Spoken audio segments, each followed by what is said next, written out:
Despite moving to a completely different location, there's apparently construction here as well. There you go. It follows me. I can't escape it. Here's another video where I talk about myself. And if that's not your jam, that is totally fine. You don't have to stick around. But if you do stick around, you're going to see some pre-transition footage and pictures of myself. And I know you're curious, so you don't gotta lie to me. Hell, you know what? I'll even give you a little teaser right now. And this is your chance to ditch if you don't want to see a picture of me attempting to be a lady.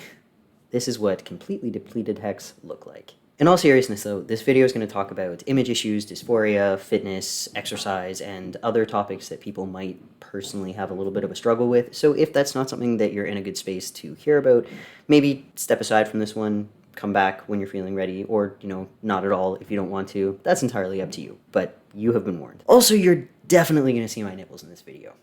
So, yeah. Hey squad, welcome back, and dog bless you. I'm starting this one off with a confession, which is that I am a bro. This is not something that I always knew, but something that I discovered about myself with gradual exposure to exercise and nutrition. But before all of that happened, well, that's actually what I'm going to talk about. So let's get right to it. Growing up, I experienced a fair amount of image issues that set in around the time that I hit puberty. Riddle me that. I think what I went through at that time is something that a lot of trans people experience when they hit their first puberty. And I've talked a little bit about the stages of grief when it comes to coming out as trans, but I definitely went through something similar when I hit my first puberty as well. You know, the whole spiel: denial, anger, bargaining, depression, and depression. We're not going to go over my whole coming out history, we've done that already. But as far as how it all related to my physical self-perception, well, around the age of 13 or 14, basically as soon as my body started to take on identifiably female characteristics, I completely checked out from it. Just nope, no thank you. I am officially just a brain in a biomechanical vessel that I hold no real attachment to. That's my new identity. Just had to not look at myself in the mirror or acknowledge my meat self in any way, and get really, really good at dodging pictures, which made a lot of people really upset, and they would always tell me about it. And it would always bum me out, which is to say it worked, but also not at all. I did eventually reach a compromise with myself where I managed to regard my meat vessel as just that, just a flesh avatar that wasn't really me, but was still mine, and that was fine. I could function, relating to it that way. But I still had to not really think about or engage with my physical being. And I think it goes without saying that that's not really a healthy relationship to have with your body.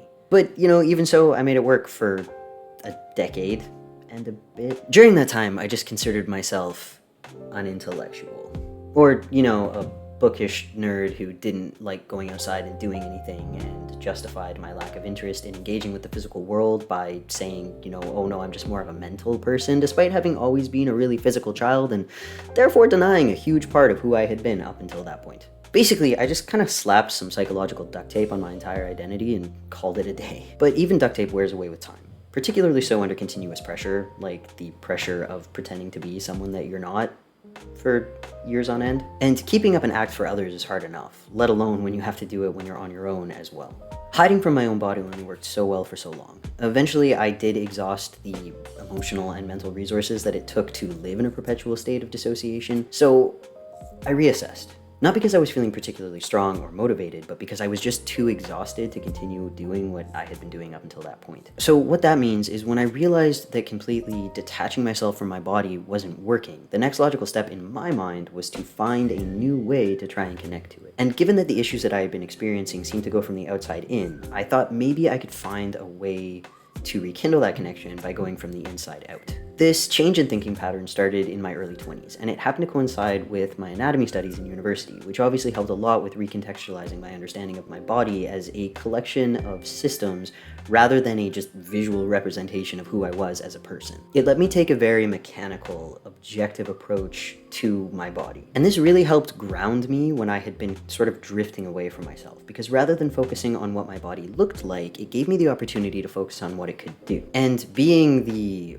all-in or all-out kind of person that I am, I found out exactly what that is by trying everything, or, many things. Specifically, martial arts, tumbling, aerial acrobatics, and pretty much any general sporty bodyweight stuff that I could get access to.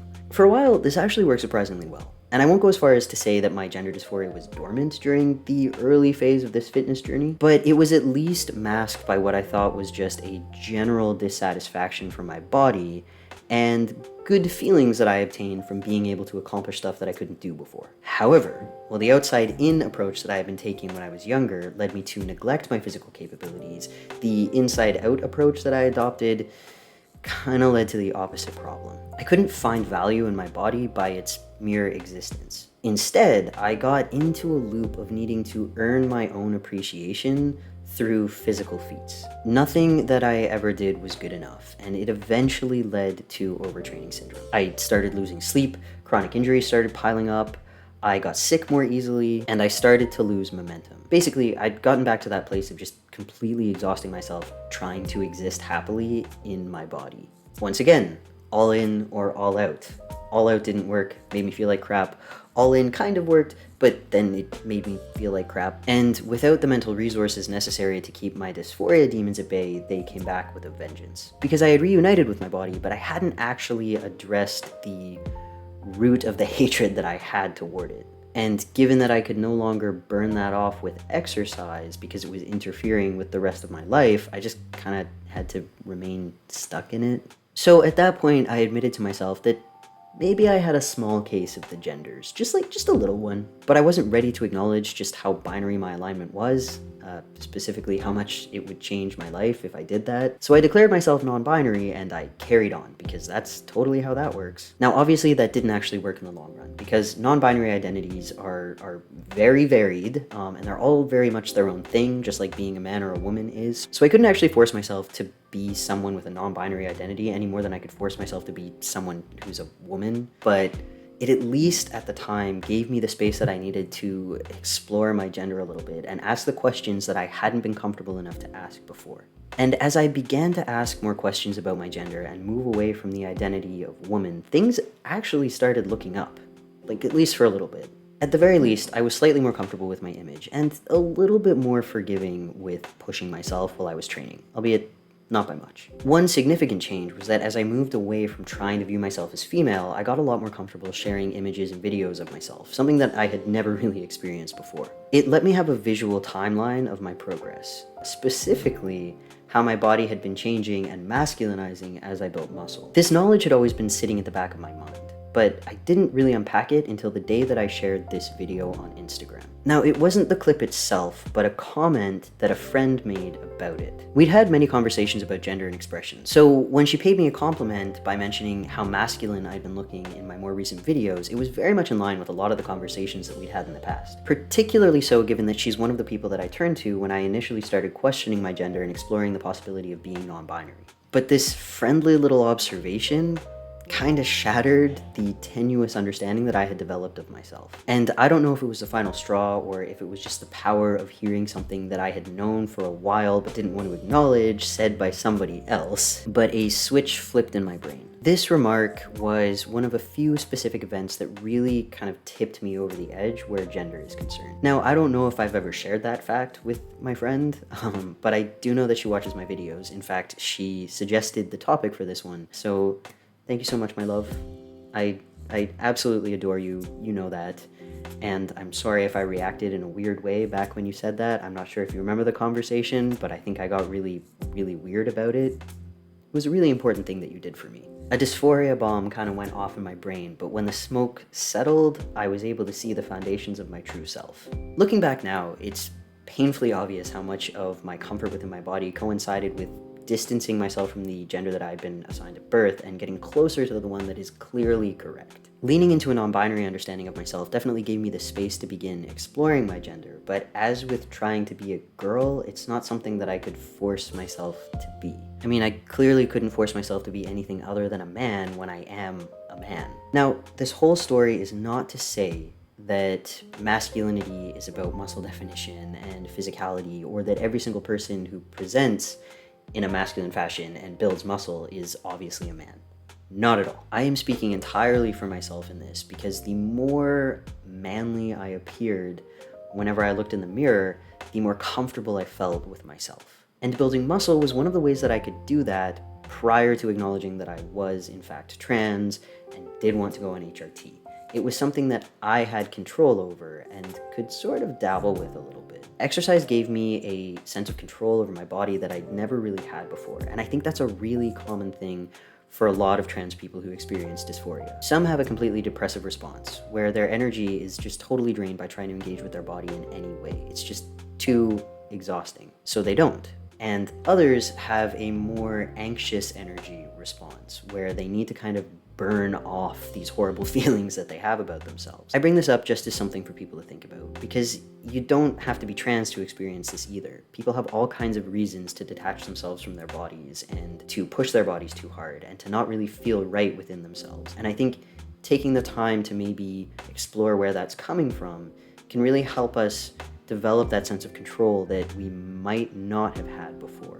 This is not to say that it is easy. It took me about 13 years to figure all of this out, and it was a very, very challenging process, even before coming out and starting my physical transition. But the sense of ownership that fitness helped me develop with my body significantly influenced my decision to medically transition. Because through that process of exploring and customizing my body, I both discovered why I had been so unbelievably uncomfortable within it, and also affirmed that fixing that discomfort was within my power to do. I obviously can't say how things would have played out for my physical transition had I not gotten into fitness, but I don't think that it would have been as smooth a process as it was, either mentally or physically. Kind of all over the map here, but let's organize this visually. Regarding my transition itself, the whole timeline from girl mode denial to questioning to starting testosterone and to basically where I am now took about 4 years. Visually, I went from this to this